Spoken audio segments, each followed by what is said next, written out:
നമസ്കാരം. മലയാളി വാർത്ത ഇൻസൈഡിലേക്ക് സ്വാഗതം. ബിനീഷ് കോടിയേരി CPM രാഷ്ട്രീയം ഉപേക്ഷിക്കുമോ? കേരളം ഇക്കാര്യം സജീവമായി ചർച്ച ചെയ്യാൻ തുടങ്ങിയിട്ട് 2 ദിവസമായി.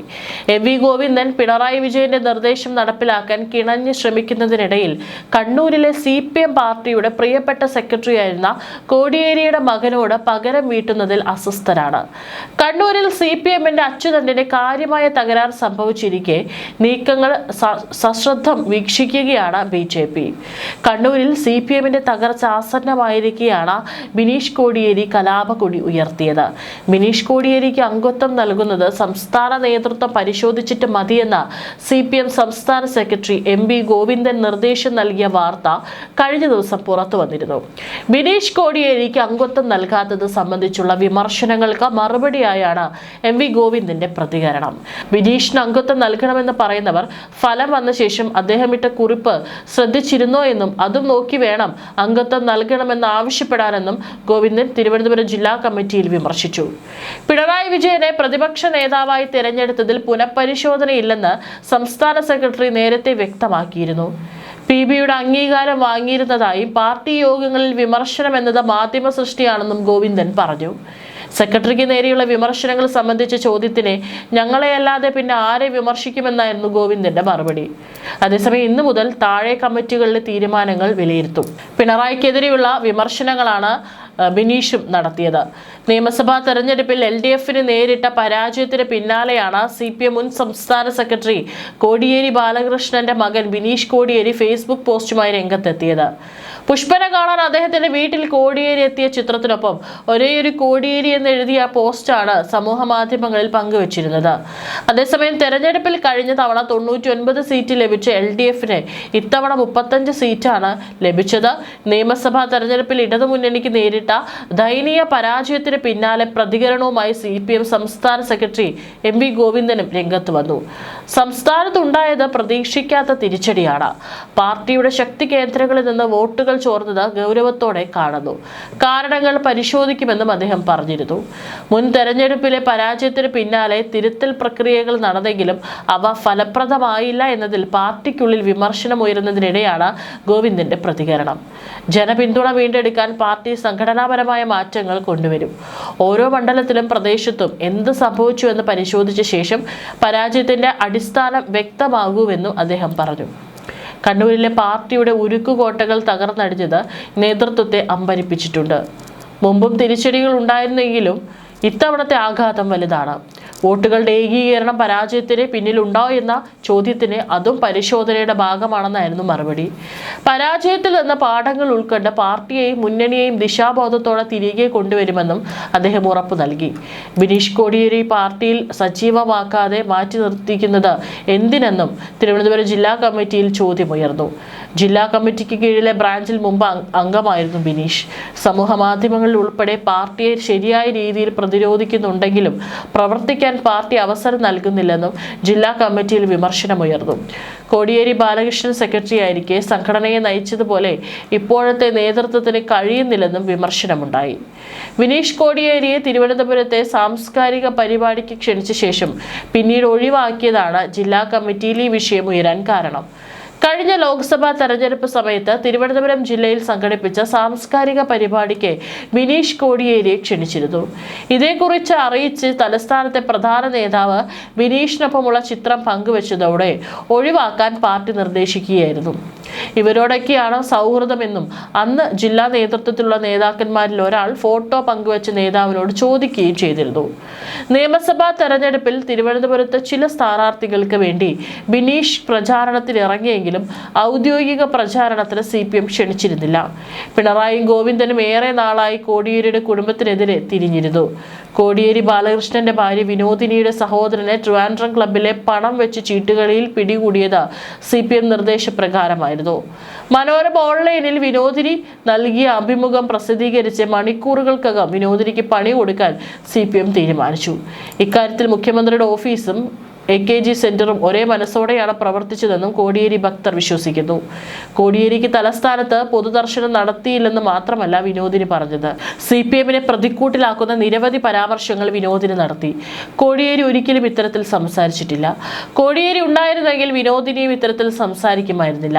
അഭിമുഖം പുറത്തു വന്ന ഏതാനും മണിക്കൂറുകൾ CPM കാത്തു. വിനോദിനി അഭിമുഖത്തിലെ വിവാദ പരാമർശങ്ങൾ നിഷേധിക്കുമോ എന്ന് CPM നോക്കി. എന്നാൽ പരാമർശങ്ങൾ പിൻവലിക്കാതിരുന്നതോടെ പാർട്ടിയും സർക്കാരും ആ തീരുമാനമെടുത്തു. വിനോദിനി പരാമർശം പിൻവലിച്ചിരുന്നെങ്കിൽ ആരോപണം മനോരമയുടെ തലയിൽ ഇരിക്കുമായിരുന്നു. വിനോദിനിയുടെ ബന്ധുവിന്റെ ചീട്ടുകളി പാർട്ടിക്ക് മുമ്പേ അറിയുമായിരുന്നു. കോടിയേരിയുടെ അളിയനായതുകൊണ്ട് മാത്രമാണ് ഇത്രയും കാലം CPM വിട്ടുകൊടുത്തത്. കോടിയേരി ഇടപെട്ടാണ് ചീട്ടുകളിൽ പിടിച്ചയാളെ MD ആക്കിയത്. ഇപ്പോഴും വിനോദിനിയും മക്കളും പറയുന്ന കാര്യങ്ങളൊക്കെ ഞങ്ങൾ നടത്തുന്നുണ്ടെന്നാണ് പാർട്ടി വൃത്തങ്ങൾ പറയുന്നത്. ഇക്കാര്യം വിനോദിനിയും സമ്മതിക്കുന്നുണ്ട്. കോടിയേരിയുടെ ഫോണിനെ കുറിച്ച് വിനോദിനി പറഞ്ഞത് ഇപ്രകാരമാണ്: അത് എൻ്റെ കയ്യിലുണ്ട്. 1-2 കാര്യത്തിന് പാർട്ടി നേതാക്കളെ ബന്ധപ്പെടേണ്ടി വന്നപ്പോൾ അതിൽ നിന്നാണ് വിളിച്ചത്. പെട്ടെന്ന് എടുക്കുമല്ലോ. മുഖ്യമന്ത്രിയെ വിളിച്ചതും ആ നമ്പറിൽ നിന്നാണ്. അദ്ദേഹം കൈകൊണ്ട് തൊട്ട ഒരു സാധനവും ഞാൻ കളഞ്ഞിട്ടില്ല. എല്ലാം നിധി പോലെ ഞാൻ സൂക്ഷിച്ചിട്ടുണ്ട്. പേന, കണ്ണട, ചെരുപ്പ്, ബാഗ്, വാച്ച്, കട്ടിൽ എല്ലാം അതുപോലെ തന്നെ ഉണ്ട്. ആരുമില്ല, ഞാൻ ഒറ്റപ്പെട്ടു. എന്നാൽ അതിൻ്റെ പേരിൽ എനിക്ക് സങ്കടമില്ല. ബാലകൃഷ്ണേട്ടൻ ഇല്ലാതായി പോയതിൻ്റെ സങ്കടമേ എനിക്കുള്ളൂ. എല്ലാവരും വന്ന് എൻ്റെ കാര്യം അന്വേഷിക്കണമെന്ന ആഗ്രഹമൊന്നും എൻ്റെ ചിന്തയിലേ ഇല്ല. അവരൊന്നും വരുന്നില്ലല്ലോ. അല്ലെങ്കിൽ പാർട്ടി അതൊന്നും ആലോചിക്കാറേയില്ല. ബാലകൃഷ്ണേട്ടൻ നഷ്ടം മാത്രമാണ് എൻ്റെ പ്രശ്നം. മറ്റുള്ളവരുടെ പരിഗണന എൻ്റെ പ്രശ്നമല്ല. വളരെ ആത്മാർത്ഥമായി തന്നെ പറയുകയാണ്. ഇതാണ് വിനോദിനിയുടെ വാക്കുകൾ. ദേഷ്യം കൊണ്ട് പറയുന്നതല്ല, സത്യമാണ്. എനിക്കൊരു കുഴപ്പവുമില്ല. ഞാനൊന്നും പ്രതീക്ഷിക്കാറില്ല. മനുഷ്യർക്കെല്ലാം വലിയ തിരക്കല്ലേ. അപ്പോൾ ആർക്കാണ് എന്നെ ആലോചിക്കാൻ നേരമുണ്ടാവുക? ബാലകൃഷ്ണേട്ടുണ്ടെങ്കിൽ ശരി. അതില്ലാതെ എന്നെ എന്തിനാണ് ആലോചിക്കുന്നത്? അതിൻ്റെ ആവശ്യമില്ലല്ലോ. വല്ലപ്പോഴും ആരെങ്കിലും വരും, സുഖമാണോ എന്ന് അവർ ചോദിക്കുമ്പോൾ എനിക്ക് വിഷമം വരും. സുഖമെന്നത് ഇനിയില്ലല്ലോ. അതെല്ലാം എൻ്റെ ജീവിതത്തിൽ നിന്ന് പോയി. ഞാൻ ജീവിച്ചിരിപ്പുണ്ട് എന്ന് മാത്രമേ ഉള്ളൂ. ഉറക്കം തന്നെ തീരെ കുറവാണ്. അങ്ങനെ പുറത്തു പോകാറുമില്ല. ആകപ്പാടെ 4 പരിപാടികളിലാണ് ഇതിനിടെ പങ്കെടുത്തത്. അതിൽ 2ഉം അദ്ദേഹവുമായി ബന്ധപ്പെട്ടതായിരുന്നു. പിന്നെ തലശ്ശേരിയിൽ നിന്ന് തിരുവനന്തപുരത്തേക്ക് വരും, തിരിച്ചു പോകും. ബാലകൃഷ്ണന്റെ ഓർമ്മകളുമായി ഒതുങ്ങിക്കൂടുന്നെന്ന് മാത്രം. ഈ വാക്കുകളിൽ വിനോദിനി പാർട്ടിയെ പരോക്ഷമായി വെല്ലുവിളിക്കുന്നു. ട്രിവാൻഡ്രം ക്ലബിൽ പണം വെച്ച് ചീട്ട് കളിച്ചതിൽ പോലീസ് പിടിയിലായവരിൽ പൊതുമേഖലാ സ്ഥാപനത്തിന്റെ MD-യും ഉൾപ്പെട്ടു എന്ന വാർത്ത പുറത്തു വന്നപ്പോൾ അത് കോടിയേരിയുടെ മച്ചമ്പിയാണെന്ന് ആർക്കും മനസ്സിലായില്ല. എന്നാൽ പ്രതി വിനോദിനിയുടെ സഹോദരനാണെന്ന വിവരം പുറത്തുവിട്ടത് CPM വൃത്തങ്ങൾ തന്നെയാണ്. United electrical industries MD SR Vinoy Kumar അടക്കം 9 പേരാണ് അറസ്റ്റിലായത്. 7.5 ലക്ഷം രൂപയും കണ്ടെത്തി. വിനയ് കുമാറിനെതിരെ വകുപ്പ് തല നടപടി സ്വീകരിക്കുമെന്നാണ് അധികൃതർ നൽകുന്ന സൂചന. അന്തരിച്ച CPM നേതാവ് കോടിയേരി ബാലകൃഷ്ണന്റെ ഭാര്യ സഹോദരനാണ് വിനയ് കുമാർ എന്നും പോലീസ് പറഞ്ഞു. സെക്രട്ടേറിയറ്റ് ജീവനക്കാരനായ ജയകൃഷ്ണൻ, സിമന്റ് വ്യാപാരിയായ ശങ്കർ, പ്രവാസിയായ ഷിഹാസ്, റിയൽ എസ്റ്റേറ്റ് ബിസിനസ്സുകാരായ അഷ്റഫ്, ആന്റണി, വ്യാപാരിയായ വിനോദ്, ITI ഇൻസ്ട്രക്ടർ സീതാറാം, വ്യാപാരിയായ മനോജ്, SR വിനയകുമാർ എന്നിവരാണ് ചീട്ട് കളിക്കുന്നതിനിടയിൽ മ്യൂസിയം പോലീസിന്റെ പിടിയിലായത്. മ്യൂസിയം പോലീസിനെ ട്രിവാൻഡ്രം ക്ലബിലേക്ക് അയച്ചത് ആരാണെന്നത് ബിനീഷ് കോടിയേരിക്ക് അറിയാം. എന്നാൽ അവർ നിശബ്ദത പാലിക്കുന്നു. അങ്ങനെ ചെയ്തില്ലെങ്കിൽ ബിനീഷിനും പണി കിട്ടും. പണം വെച്ച് ചീട്ട് കളിക്കുന്നതായുള്ള രഹസ്യ വിവരത്തിന്റെ അടിസ്ഥാനത്തിലാണ് മ്യൂസിയം പോലീസ് ക്ലബിൽ റെയ്ഡ് നടത്തിയത്. പോലീസ് എത്തിയപ്പോൾ ചീട്ടുകളി നടക്കുകയായിരുന്നു. ക്ലബിലെ 5-ാം നമ്പർ മുറിയിൽ നിന്നാണ് സംഘത്തെ പിടികൂടിയത്. വിനയകുമാറിന്റെ പേരിലെടുത്ത മുറിയിലായിരുന്നു ചീട്ടുകളി. വിനയകുമാറിന്റെ പേരിലാണ് മുറിയെടുത്തതെന്ന് ക്ലബ് അധികൃതരും പോലീസിനോട് പറഞ്ഞു.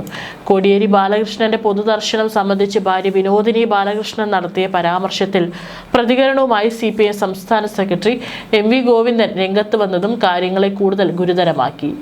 അതെല്ലാം പാർട്ടി മുമ്പേ ചർച്ച ചെയ്ത വിഷയമാണെന്ന് MV ഗോവിന്ദൻ പറഞ്ഞത്. കോടിയേരിയുടെ ഭൗതിക ശരീരം തിരുവനന്തപുരത്ത് പൊതുദർശനത്തിന് വെക്കണമെന്ന് കുടുംബം ആവശ്യപ്പെട്ടിരുന്നുവെന്നാണ് വിനോദിനി കഴിഞ്ഞ ദിവസം പറഞ്ഞത്. വിനോദിനിയുടെ സഹോദരനെ ചൂതാട്ടത്തിന് പിടികൂടിയ സംഭവത്തിൽ യൂത്ത് കോൺഗ്രസ് നേതാവ് രാഹുൽ മാങ്കൂട്ടത്തിൽ നടത്തിയ പ്രതികരണം കോടിയേരി കുടുംബത്തെ കൂടുതൽ പ്രതിസന്ധിയിലാക്കി. കോടിയേരിയുടെ ദീർഘകാല പ്രവർത്തന മണ്ഡലമായിരുന്ന തിരുവനന്തപുരത്ത് അദ്ദേഹത്തിന്റെ ഭൗതിക ശരീരം എത്തിക്കേണ്ടതായിരുന്നുവെന്നും ആ വിലാപയാത്ര ആരാണ് അട്ടിമറിച്ചതെന്നും രാഹുൽ ചോദിച്ചു. ആരുടെ ധൃതിയാകാം കോടിയേരിക്ക് അർഹമായ ആ യാത്രാമൊഴിയെ നിഷേധിച്ചിട്ടുണ്ടാവുക എന്നും അദ്ദേഹം ചോദിച്ചു. ആ സങ്കടം വിനോദിനി കോടിയേരി പങ്കുവെച്ച ദിവസം തന്നെ അവരുടെ സഹോദരനും യുണൈറ്റഡ് ഇൻഡസ്ട്രീസ് എന്ന പൊതുമേഖലാ സ്ഥാപനത്തിന്റെ MD-യുമായ SR വിനയകുമാറിനെ ട്രിവാൻഡ്രം ക്ലബിൽ പണം വെച്ച് ചൂതാട്ടം നടത്തിയതിന് പോലീസ് അറസ്റ്റ് ചെയ്തത് യാദൃശ്ചികമാകാമെന്നും രാഹുൽ പരിഹസിച്ചു. ഇത്തരം യാദൃശ്ചികതകളെ ഭയന്നാണ് CPM-ലെ ജീർണതകളെപ്പറ്റി ആ പാർട്ടിയിലെ പല നേതാക്കളും മൗനമായിരിക്കുന്നതെന്നും മാങ്കൂട്ടത്തിൽ ഫേസ്ബുക്ക് കുറിപ്പിലൂടെ അഭിപ്രായപ്പെട്ടു. ഇത്തരം യാദൃശ്ചികതകളെ ഭയന്നാണ് CPM-ലെ ജീർണതകളെപ്പറ്റി ആ പാർട്ടിയിലെ പല നേതാക്കളും മൗനമായിരിക്കുന്നതെന്നും രാഹുൽ പറഞ്ഞു. ഇതിനിടെ വിനോദിനിയെ പിന്തുണച്ച് പിണറായി വിമർശകനും മുൻ ദേശാഭിമാനി എഡിറ്ററുമായ G ശക്തിധരൻ രംഗത്തെത്തി. ഇത് സർക്കാരിന് കൂടുതൽ തലവേദനയായി. കേരളത്തിലെ 5 ലക്ഷത്തിലേറെ പാർട്ടി അംഗങ്ങൾ ഈ സമുന്നത നേതാവിനോട് കാട്ടിയ മാപ്പർഹിക്കാത്ത നിന്ദയെ എങ്ങനെ കണ്ടില്ലെന്ന് നടിക്കും എന്നാണ് ശക്തിധരൻ ചോദിച്ചത്. ഒരു പൊളിറ്റ് ബ്യൂറോ അംഗം മരിച്ചിട്ട് അതിലൊരു അനുശോചന ദുഃഖാചരണം പോലും നടത്താത്ത ചരിത്രമുണ്ടായിട്ടുണ്ടോ? മരണാനന്തര ചടങ്ങുകളിൽ പോലും അനാദരവല്ലേ കാട്ടിയത്? മുഖ്യമന്ത്രിയുടെ മക്കൾക്കും കുടുംബാംഗങ്ങൾക്കും വിദേശത്ത് ഉല്ലാസയാത്ര വൈകും എന്നതിൻ്റെ പേരിലല്ലേ ഈ അനാദരവ് കാട്ടിയത്? മനുഷ്യൻ എപ്പോൾ മരിക്കുമെന്ന് ആർക്കും ഉറപ്പിക്കാനാവില്ല. നാളെ ഈ മുഖ്യമന്ത്രിക്ക് ഇങ്ങനൊരു ദുര്യോഗം ഉണ്ടാകില്ലെന്ന് എങ്ങനെ പറയാനാകും? മൂലധന ശേഷിയുള്ള പാർട്ടിക്ക് ആരുമായിരുന്നില്ലേ ഞങ്ങളിൽ ചെല്ലപ്പേരിൽ വിളിക്കുന്ന കോടിയേരി? ഇപ്പോൾ ഒരു വീട്ടമ്മ മാത്രമാണല്ലോ പാർട്ടിക്ക് വിനോദിനി. അതുകൊണ്ടാകും 85ഓളം സംസ്ഥാന കമ്മിറ്റി അംഗങ്ങളിൽ ഒരാളുടെ വായിൽ കിടന്ന നാവ് പോലും വിനോദിനിയുടെയോ മക്കളുടെയോ നെഞ്ചിലെ വേദന കാണാതെ പോയത്. ഈ നേതാക്കളിൽ ഏറെ പേര് വിവാഹിതരാണ്. പാർട്ടി കുടുംബത്തോട് കാട്ടിയ കടുത്ത അനീതി അവരൊന്നും അറിയാത്തതല്ല. പക്ഷെ സംസാരിക്കാനുള്ള അവയവം അവർ മരവിപ്പിച്ചു വെച്ചിരിക്കുകയാണ്. അതാണ് സോവിയറ്റ് യൂണിയനിലും സംഭവിച്ചത്. കേരളത്തിലെ അടിമ വ്യവസ്ഥ നിയമം കൊണ്ട് നിരോധിച്ചിട്ടുണ്ട്. പക്ഷെ ഇരട്ടച്ചങ്ങ വിചാരിച്ചാൽ എപ്പോൾ വേണമെങ്കിലും ആ കരിനിയമം പുനഃസ്ഥാപിക്കും. അതാണ് കോടിയേരിയുടെ കാര്യത്തിൽ കണ്ടത്. പാർട്ടിയുടെ ആരംഭകാലത്ത് ഒരുപാട് നിസ്വാർത്ഥരും ധീരരുമായ നേതാക്കൾ വിവാഹ ജീവിതത്തിലേക്ക് പ്രവേശിച്ചെങ്കിലും അവർ പൂർണ്ണ തോതിലുള്ള ദാമ്പത്യ ജീവിതം പിന്തുടരാറില്ലായിരുന്നു. മക്കളുണ്ടായാൽ പാർട്ടിയോട് കൂറു പുലർത്താൻ അത് വിലങ്ങുതടിയാകുമെന്ന ഭയം ആയിരുന്നു കാരണം. മക്കളുണ്ടാകുന്നതിൽ നിന്നും അവർ പിന്മടങ്ങി ലൈംഗിക ജീവിതം ഉപേക്ഷിച്ചു. അതൊരു വരട്ടുവാദ ജീവിതമായിരുന്നു. എന്നാൽ ഇപ്പോഴത്തെ കമ്മ്യൂണിസ്റ്റ് ശൈലി അടിമയായി ജീവിച്ചു കാണിക്കുക എന്നതാണ്. അപ്പോൾ പിന്നെ ജീവിതത്തിൽ ഒന്നിനും കുറവുണ്ടാകില്ല. അടിമയാണെന്ന് തെളിയിച്ചുകൊണ്ടിരുന്നാൽ മതി. വിദ്യാഭ്യാസമുള്ള അടിമയെങ്കിൽ മൂല്യം കൂടും. മന്ത്രി എം പി രാജേഷിനെ കണ്ടിട്ടില്ലേ? ആദ്യ ജന്മത്തിൽ നിങ്ങൾ ആരായിരുന്നു? MP ഗോവിന്ദൻ. അടിമകളുടെ രാജാവോ? തലസ്ഥാനത്ത് ഞങ്ങൾ C ഭാസ്കരന്റെയും കോടിയേരിയുടെയും നേതൃത്വത്തിൽ സൃഷ്ടിച്ച ആ ഇടിമുഴക്കങ്ങൾ കേട്ടിട്ടുണ്ടോ? വിനോദിനിയുടെ അച്ഛൻ രാജുമാഷ് 1.5 കാൽ മാത്രമുണ്ടായിട്ട് യൂണിവേഴ്സിറ്റി കോളേജിന് മുന്നിൽ സംഘർഷഭൂമിയിൽ തലശ്ശേരിയിൽ നിന്നെത്തി ഗുണ്ടകളെ തടഞ്ഞു നിർത്തി ഞങ്ങളെ കണ്ണൂരിലെ കൃഷ്ണമണി പോലെ കയ്യൂക്ക് കൊണ്ട് സംരക്ഷിച്ച നാളുകൾ ഞങ്ങൾക്ക് എങ്ങനെ മറക്കാനാകും? ഒറ്റ DGP മാത്രം വാഴുന്ന കേരള തലസ്ഥാനത്ത് നടു റോഡിൽ ഞങ്ങൾക്ക് കയ്യൂക്ക് കാണിക്കാൻ ധൈര്യം കിട്ടിയത് രാജുമാഷിനെ പോലെയുള്ളവരുടെ ആയോധന കലയുടെ ചങ്കുറപ്പ് കൊണ്ടാണ്. രാജുമാഷ് ഒരു PT അധ്യാപകൻ മാത്രമായിരുന്നില്ല. ശക്തിധരന്റെ ഈ വാക്കുകൾക്ക് ചാട്ടുളിയേക്കാൾ ശക്തിയാണ്. ഇതിനിടെ ബിനീഷിന് കാര്യം മനസ്സിലായി. തന്റെ അമ്മ പറഞ്ഞത് പാർട്ടിക്കെതിരെയാണ് എന്ന വാദം ശരിയല്ലെന്ന് ബിനീഷ് പറഞ്ഞു. അന്ന് അമ്മയ്ക്കെതിരെ പറഞ്ഞ ബിനീഷ് ഇന്ന് പാർട്ടിക്കെതിരെ രംഗത്തെത്തിയിരിക്കുന്നു. ഇതാണ് CPM. നാളെ ഒരുപക്ഷെ ഏതൊരു സഖാവിനും ഇത് സംഭവിക്കാം. കാരണം ഇത് പകരം വീട്ടുന്ന പാർട്ടിയാണ്. ചിത്രത്തിലൂടെ കണ്ണോടിച്ചാൽ അത് മനസ്സിലാക്കാവുന്നതേ ഉള്ളൂ.